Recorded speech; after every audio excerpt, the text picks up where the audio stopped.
big guests ready to go. This is America's favorite outdoor talk program. Oh, really? If these guests were fish, they would be lunkers. Nature, children, is where it's at. Hello there. I'm a B.A.S.S, and I am petrified of Alex Langer's show. Outdoors this week.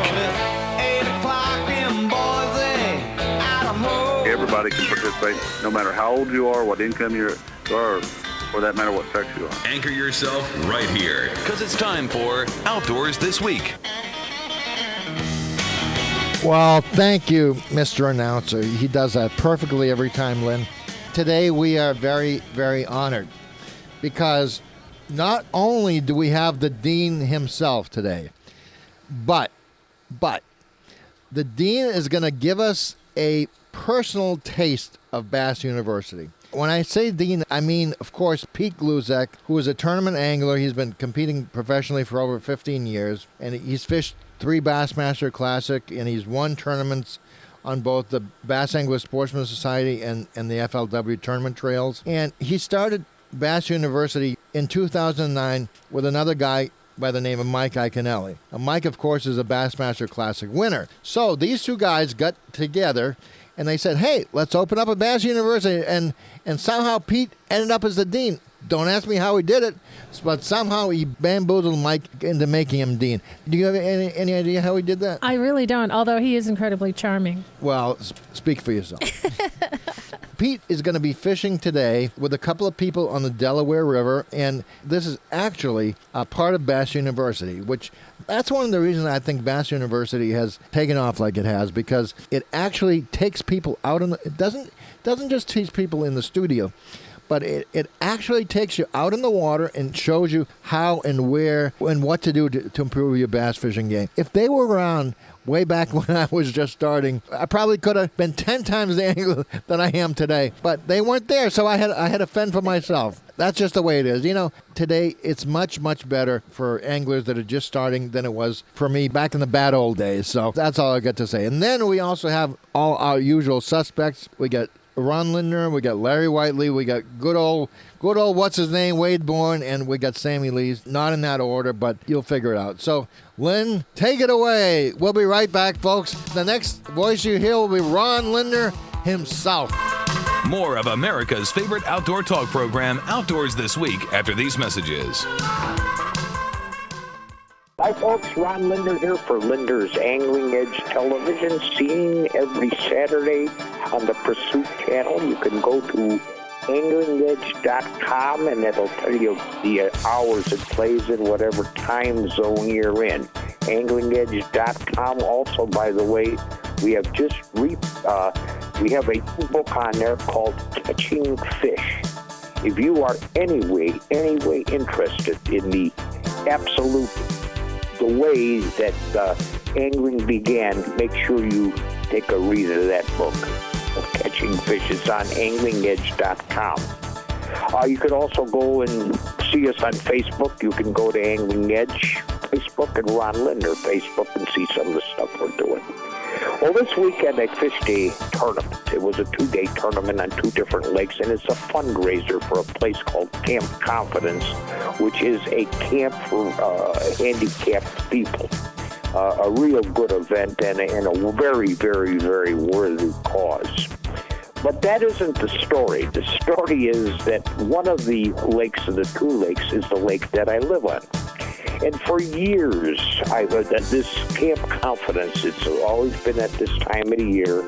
Over the years, my son Jimmy, I think, has won it 3 times. I've had a couple of wins, and always second, thirds, and fourths.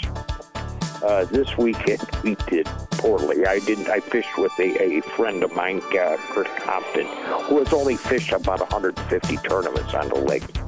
Well, we got zebra mussels into the lake, an invasive species that happened about 3 years ago. And I haven't fished the lake that much this year, and I didn't fish it that much last year either. I was busy chasing other things. I fished other tournaments. I did a Canadian tournament for 2 weeks here, and then, of course, we're filming, we're going here and going there. I haven't really fished the lake that much. Well, anyway, I had the shock of my life in some places. In running around yesterday and going to some of the area, the clarity of the water at the zebra mussels and the extent of the weed growth is it's just beyond words. I just cannot explain it. Off on the edges, there's balls and balls of bait, but there's no bait or small fish shell. Now, the lake itself, I mean, this thing is, they've had tournaments won on docks here beyond, there is no fish on the docks. None. The little rock bass, the little bluegills, the perch, the little stuff, they're just not there. There's no minnows on the docks. Everything is out off the edges. They've cleared the water up that you can see right down real good down to 12. If the bottom's kind of light, you can see down to 14 feet. Now, that never was before. So these fish are going to a complete change. By the way, all the anglers are going through a complete change. All the marks that I have on my GPS, all the waypoints, they call them the blue dots. I've got, on this particular lake, I probably have 400 of them. And my partner told me, he says, we can do with those blue dots. He says, you can erase them, Ron, because they're no longer valid. The whole thing has changed. And that's what invasive species can do to a lake. For one, now, people always wanted clear water here. There's that lake, it had a little tinge to it, especially because it's very, very heavily trafficked. There's a lot of people live on the lake. This is a used body of water. There are many year-round homes on it, and so there you quote by the way, there's 3 golf courses where stuff runs off. So the pollution level is pretty high. So the water for years was kind of dark. They've always said, let us have real clear water. Well, baby, you got it here. And now they're scratching their head. And in places, my kids were swimming, my grandchildren were swimming off my dock, and they jumped and they hit a rock, and my one granddaughter cut her foot on these zebra mussels, which are the clamshell kind of things. She cut her foot on those because there's so many of these zebra mussels that are sent here. At any rate, it took more weight than usual for the tournament. Way more than usual. So, but where these guys caught the fish is completely different. So I'm just telling you that, and you're going to see more of this. In the state of Minnesota, I think we're the 5th or the 8th lake. You've got, they call it the land of 10,000 lakes. And with the Mississippi River, by the way, the zebra mussels are in the Mississippi River right at the end. This is the beginning. It comes out of Itasca State Park. With the zebra mussels in here, they are going to be in all 10,000 lakes. They will be for sure.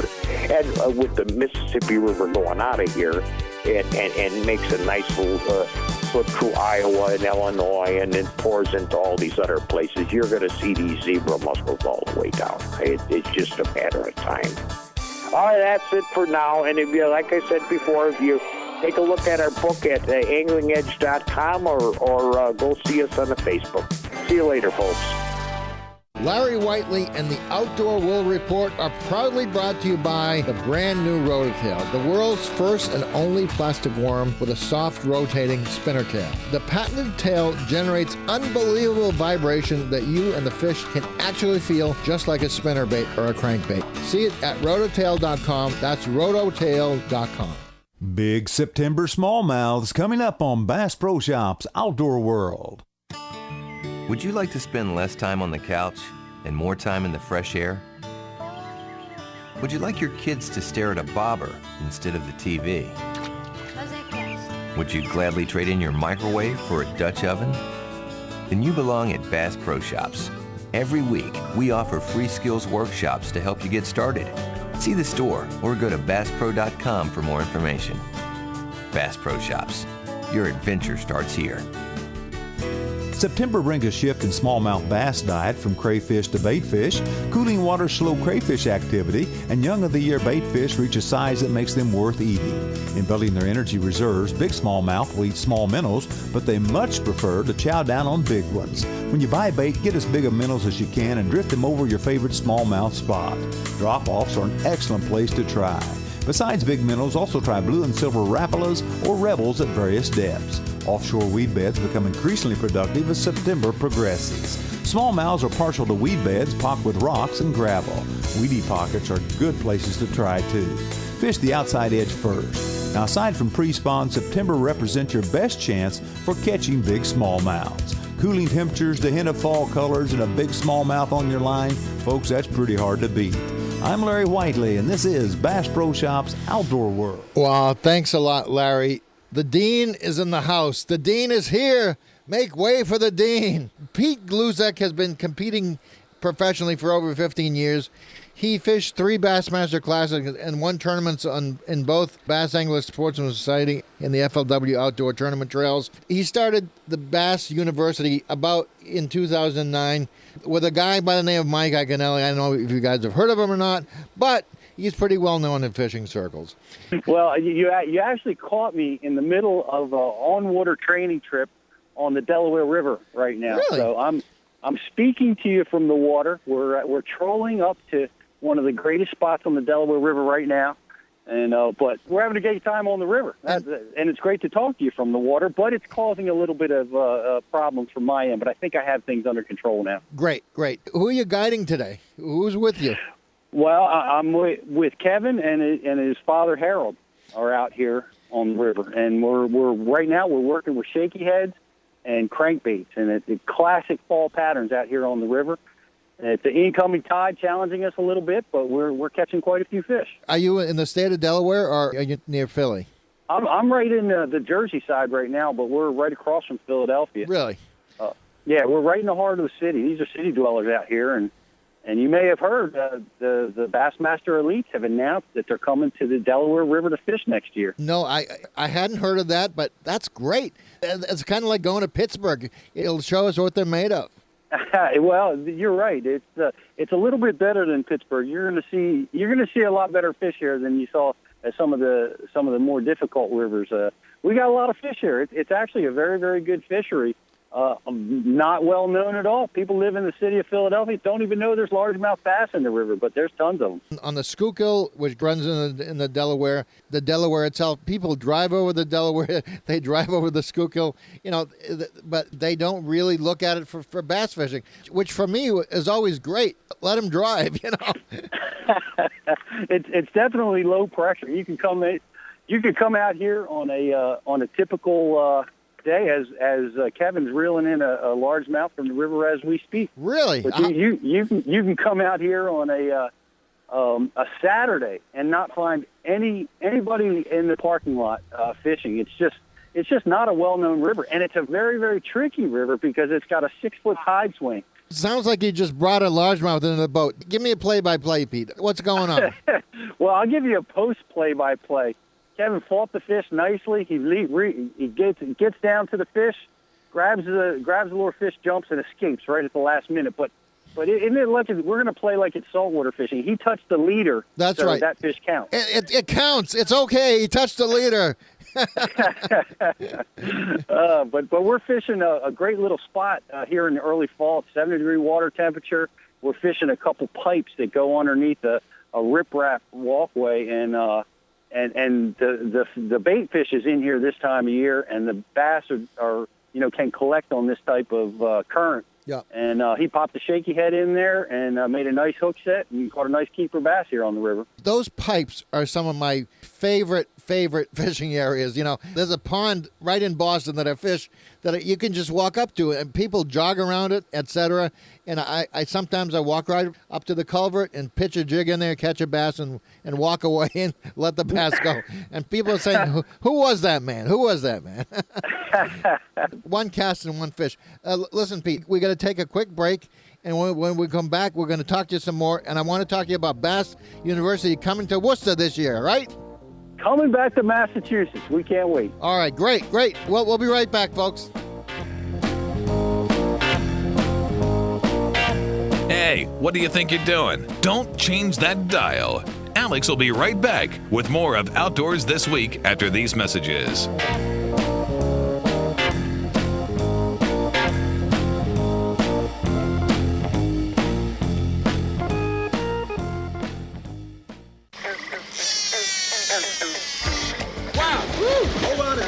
Good since 1984. Tight Lines with Sammy Lee. Are you looking for an affordable, world-class fish finder for your boat? Well, I think today you'll hear about one from Lowrance Electronics. Hello, this is Sammy Lee. In just a moment, Darren Cole tells us about their new Elite 5 HDI series that you will definitely want on your boat rig. But first, this message. When you're trying to get a trophy in your sights, you need HuntMate Pro, the iPhone app for hunters of all kinds. HuntMate Pro shows you the best hunting times each day, moon phase and sunrise data, plus color weather radar and extended forecasts, including wind speed and barometric pressure. You'll also get hunting tips and recipes at the touch of a finger. Take an iPhone picture of your trophy, and HuntMate Pro puts it on the trophies page and logs the exact spot you made it. Hunters on the go need HuntMate Pro. Buy yours online at the iTunes Store or at huntmateapp.com. While talking with Darren Cole of Lowrance Electronics recently, I asked Darren, what is this new Elite 5 HDI series I keep hearing you guys have come out with? Elite 5 HDI is another product that we introduced here at the ICAST 2013 show. About 6 months ago, we introduced an Elite 7, a 7-inch HDI version. This is little brother, the 5-inch version. HDI stands for Hybrid Dual Imaging, and that's a combination of technologies that we've had out for some time. We've had out what we call a broadband sounder, what people might consider traditional sonar, fish arches, and our downscan imaging technology, which is really high resolution, draws a picture-like contour as the bottom. Combine those two together into one unit, and we can actually overlay the high-resolution photo-like image onto our broadband sounder, so you get the best of both worlds. And that some technology is exclusive. Nobody else is doing that. Some of our competitors offer dual systems, but nobody can do those screens together on one. So it really eliminates time on the water, allows you to determine what's fish, what structure, what's what. And that is truly what's what. You can now do things, see things, and catch fish that you never knew were there before. I'll be back with more Tight Lines after this. Is this the biggest fishing breakthrough in decades? It's a revolutionary lure that is the most versatile plastic worm I've ever fished with. Ever see a plastic worm with a tail that spins 360 degrees like a spinner? How does it do that? Be amazed at rototail.com. That's rototail.com. This new plastic worm effortlessly goes through any weeds and thick cover. The unique action created by the spinning tail, along with the versatility that you can use this lure, it's amazing. It puts to shame ordinary plastic worms that either do nothing or just wag back and forth. The tail calls fish from long distances and telegraphs what it's doing back to your rod. The vibration that you feel on your rod tip is amazing. I never would have imagined in my wildest dreams that a soft plastic spinner, you'd be able to feel the thumping as it comes back to you. Makes a great gift. I believe that the Rototail is the next generation of plastic worm. See it work at rototail.com. That's rototail.com. Folks, if you haven't had an opportunity to see the new lineup of Lowrance Electronics for yourself, then go to www.lowrance.com to be totally amazed at what's available for anglers and boaters from this world-class company. I'm a proud owner of Lowrance units on my boat, and you will be too once you try them. I'm Sammy Lee, and until next time, Tight Lines. Tight Lines, brought to you by HuntMate, the ultimate hunting app for your iPhone. And by UFP, America's leading maker of brake systems for boat trailers. Thanks, Sammy Lee. And we have with us today a man by the name of Pete Gluszek. Now, Pete hails from New Jersey. He's a master bass angler. He has competed in one tournaments in both the B.A.S.S side and FLW tournament trails. And he started Bass University with Mike Iaconelli, somebody who some of you people may have heard of. I'm sure most of you have never heard of Mike Iaconelli. Pete is in the water right now with, would you call it a guide party? Yeah. Well, we call it a Bass University on-water training trip, where we're out here certainly trying to catch a lot of fish, but we're, teaching techniques and seasonal patterns and movements of fish so that, when we leave here today, hopefully, my guys can, continue to expand their fishing knowledge as they go forward. Give me the essence of fishing the Delaware River in New Jersey in the fall. What are you teaching these guys? Well, the first thing, most important thing when it comes to fishing is the seasonal movements of the fish. That dictates everything because you have to understand where the fish are, where the bait fish is, and without knowing that, you could be the greatest, say, crankbait fisherman in the world, but if you're throwing a crankbait in a place where there's no fish that time of year, then you're never going to get a bite. Right. That seems pretty obvious. So, we're learning about the seasonal movements, and right now these fish are digging for their wintering areas. Even though it's really mild and warm out, the fish are triggered by the amount of daylight in any given day, and that keeps shrinking this time of year, and it's triggering the bait fish to move, and they're moving into the backwaters out of the current, because this current rips with a heavy 5 to 6 mile an hour current here on the Delaware. So this time of year, the bait fish kind of get out of the current in harbors and natural backwaters, and of course the bass just follow them right in, and they feed as much as possible, as much as they can this time of year. They've only got a few more months of feeding, and then it pretty much shuts off for the winter.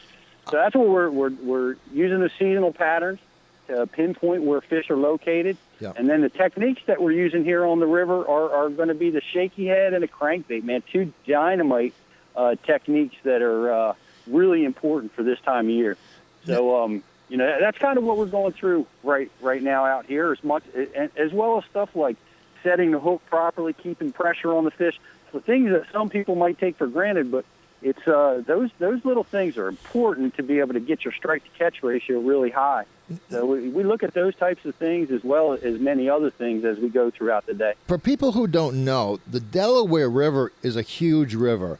In fact, it has a Navy Yard with dry docks right in Philly. It reminds me of the Thousand Islands. If I were to compare the Delaware River to another body of water, it would be the Thousand Islands in New York. Could you compare and contrast Thousand Islands with the Delaware River? Yeah, I can say they're similar in the fact that they, there's a lot of shipping that goes on in both places.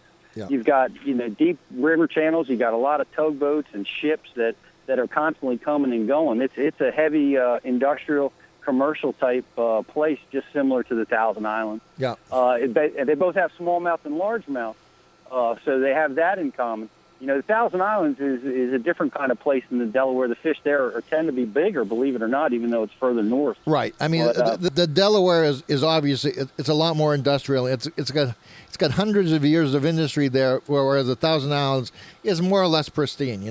That's probably the biggest difference between the two. I would say you're right. That's the biggest difference. You've got the water's a little bit clearer up there too. We've got some natural stain that occurs in the river, but right. I like that because that lets me get close to these fish and helps me catch them a little bit better sometimes. Yeah. There's also a lot of history in Philadelphia. You had the Patriots there, you had Ben Franklin, you had the Philadelphia experiment, everything like that. That's right. George Washington crossed the Delaware. That's right. We fished the dock that he used sometimes. Really? To catch a bass off did they actually know which dock George Washington used? I don't believe there was docks available at that time, at least where he was crossing the river, there wasn't. Yeah. I can't imagine it would still be hanging around if there was, but if it's in the river and it's man-made, I'm going to fish it. These fish love man-made structure here on the Delaware. You think George Washington had tried any bass baits, like a spinnerbait or anything like that? I think he had other things on his mind. Right. But, right. But I don't think fishing was one of them, especially the time of year when he was crossing the Delaware. It was pretty cold. It was hard to get across the river with all the ice because this river does ice up in the winter a lot of times. How much does it ice up? It hasn't recently. In recent times, I'd say last 5 years, maybe 10 or so. I really haven't seen a full freeze over, but at times over the last 20 years, sure, it's frozen over plenty of times. What do the freighters do? I guess they probably just sit it out. I'll be honest with you. I'm not out here monitoring the freighters when the river's iced over. I'm inside in front of my fireplace, but I can't. All right. I can't imagine they're out here going to use icebreakers, but they might. I mean, there's a lot of refineries on the river, and That's right. They might, to keep the oil flowing, they might use icebreakers. All right. That's right. Pete, we got to take a quick break. When we come back, I want to ask you all about Worcester. I'm going to put you on the spot. I'm going to ask you if you're going to be in our studio again in Massachusetts. All right? That sounds like a plan. All right. Folks, we'll be right back with the Dean himself, Pete Gluszek. Don't go away. Is at the end of my load. We'll be back in a moment with more Outdoors This Week with Alex Langer. Break out the heavy line. The Wade Bourne Report is brought to you by the original Alex Langer's Flying Lure. Hey, that's my lure! Hundreds of millions have been sold on TV worldwide for over 2 decades. It fishes itself and swims away from you on its own. Catches nearly every game fish that's ever swam. See it at flyinglure.com. That's flyinglure.com. These are good days for the shooting sports in America. Since 2008, there's been a steady growth in numbers of people who are shooting and hunting. What's the reason for this? Nobody knows for sure, but what is sure is that the shooting sports are healthy and growing. I'm Wade Bourne, and this is Wired to Hunt Radio. Today, a visit with a man who has his finger on the pulse of the shooting sports. Stay tuned for more Wired to Hunt Radio. Planning to head outdoors today? The National Shooting Sports Foundation reminds you to check the fire danger levels in your area. Whether target shooting, camping, or even parking a car with a hot exhaust, remember to take precautions. If you're going shooting in dry conditions, minimize the possible risk of fire by not using steel-jacketed or steel core ammunition, tracer rounds, or exploding targets. As we know, wildfires have many possible causes. Don't be one of them. Old world hand craftsmanship, modern technology join in a finely tuned melody in only one place, the Smith & Wesson Performance Center. Built by hands of legendary gunsmiths, Smith & Wesson Performance Center is the home of legends. From one-of-a-kind hunting revolvers to competition-ready pistols, Smith & Wesson Performance Center is where serious shooters call home. Visit the Smith & Wesson website, smith-wesson.com. Start building the firearm of your dreams. This is Wired to Hunt Radio. Steve Sinetti is president and CEO of the National Shooting Sports Foundation, a group that supports and promotes shooting and hunting in America. Recently, Steve told me that gun and ammo sales are high, and they have been for the last several years. And he added that some of this growth has obviously come from buyers who feel their Second Amendment rights are threatened. However, Sinetti feels the trend is much bigger than this one issue. While some of the interest in firearms and increased activity in the industry has been based upon fear that maybe I won't be able to get a certain kind of gun in the future or a certain kind of ammunition in the future, a lot of it has translated into a genuine interest in prolonged activity and association with hunting and the shooting sports. The U.S. Fish and Wildlife Service did a survey, and for the first time in 20-something years, participation in hunting has gone up 9% in the last 5 years.